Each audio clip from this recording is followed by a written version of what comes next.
தேவன் ஒரு மனுஷனுடைய வாழ்க்கையில், ஒரு தனிப்பட்ட மனுஷனுடைய வாழ்க்கையில் எழுந்திருக்கிற பொழுது அவனுடைய பகைவர்கள் எல்லாம் திணறுவாங்க.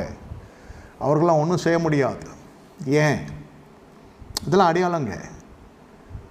அப்பொழுது அவர்கள் சொல்லுகிறாங்க, உன் ஜீவன் தப்ப இந்த இடத்த விட்டு ஓடுன்றாங்க. நான் இருக்க மலைக்கு ஓடிப்போ, ஜீவன் தப்ப எது இந்த மலைக்கு ஓடிப்போன்றாங்க. இவர் சொல்கிறார், அப்படி இல்லை ஆண்டவர், உம்முடைய கண்களின் கிருபை கிடைத்ததானால் நான் சமபூமியில் நடந்து பழக்கினவன்.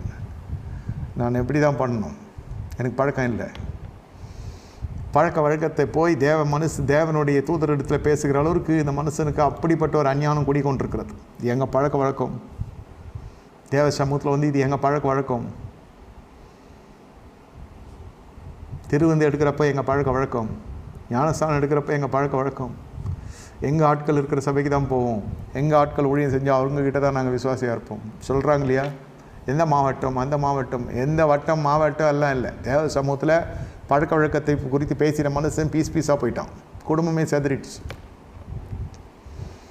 கர்த்தர் சொல்கிறார், சரி திரும்பி பாராமல் முன்னேறி தொடர்ந்து செல். லோத்தருடைய மனைவி திரும்பி பார்த்து உப்புத்தூணா போயிட்டான். மருமகன்கள் காணாமல் போயிட்டான். லோத்து 2 குமார்த்திகள் மட்டும்தான். முக்கியமான ஒரு நபர் வீட்டில் மனைவி. கடைசி வரைக்கும் மனைவி அழகு இருந்தாலும் இல்லைனாலும், இளமை இருந்தாலும் இல்லைனாலும் மனைவி தேவையில்லையா? துணையை தொலைச்சி போட்டான். ஒரு தேசத்துக்கு போய் துணையை தொலைச்சிடக்கூடாது. ஒரு தேசத்துக்கு போய் ஒரு துணையும் தேடிக்கக்கூடாது. கர்த்தருடைய தேசம் நீங்கள் தீட்டுப்பற்றக்கூடாதுன்னு சொல்ல வரேன். இது திரும்பி பார்த்து இந்த அம்மா உப்பு தூணா போயிடுச்சு. இவர் போய் அப்புறம் கெபியிலையும் குகையிலையும் தங்க ஆரம்பிச்சிட்டாரு. நடுவில் இந்த குடிப்பழக்கம் எங்கேருந்து வந்துச்சுன்னே தெரியல. லோத்துக்கு சோதம் குமாரோட அட்டகாசம், அந்த தேசத்தின் பழக்கம்.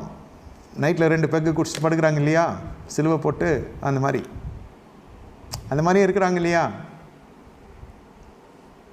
சைட் டிஷ்ஷுக்கும் ஜவம் பண்ணி சாப்பிட்றவங்களும் இருக்கிறாங்க. சிலுவை போடாமல் குடிக்கிறது இல்லை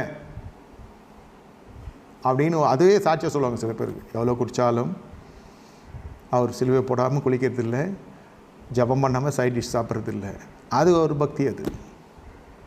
அது கரெக்டுன்னு சொல்ல, நடைமுறையில் அதெல்லாம் இருக்கு இல்லையா. அப்பவும் இருந்துச்சு, இப்போவும் இருக்குது. ஏன்னா அது மாதிரி பண்ணுறீங்கன்னு கேட்டால், நாங்கள் என்ன சர்வீஸ் பண்ணுற டைம்லேயே பண்ணுறோம், பலிபீடத்தில் இருந்தால் அதை பண்ணுறோன்ட்டு ஒரு பெரிய ஆளே சொன்னார். இதுக்கெலாம் பேசவே முடியாது. இதெல்லாம் நடந்துச்சு, நடந்துன்னு இருக்குது. குடிகாரனாக மாறிட்டான் லோத்து. ஆபிரகாம் இருக்கிறப்போ இதெல்லாம் நடக்க முடியுமா? அதுதான் எங்களுக்கு ஃப்ரீடம் வேணும், எங்களுக்கு கட்டுப்பாடு வேணும், இல்லை இருக்கக்கூடாதுன்னு நினைக்கிறவங்கெல்லாம் கட்டுப்பாடே எழுந்துருவீங்க. நீங்கள் கட்டுப்பாடு இருக்கிறதுல பரிசுத்தம் இருந்துச்சு.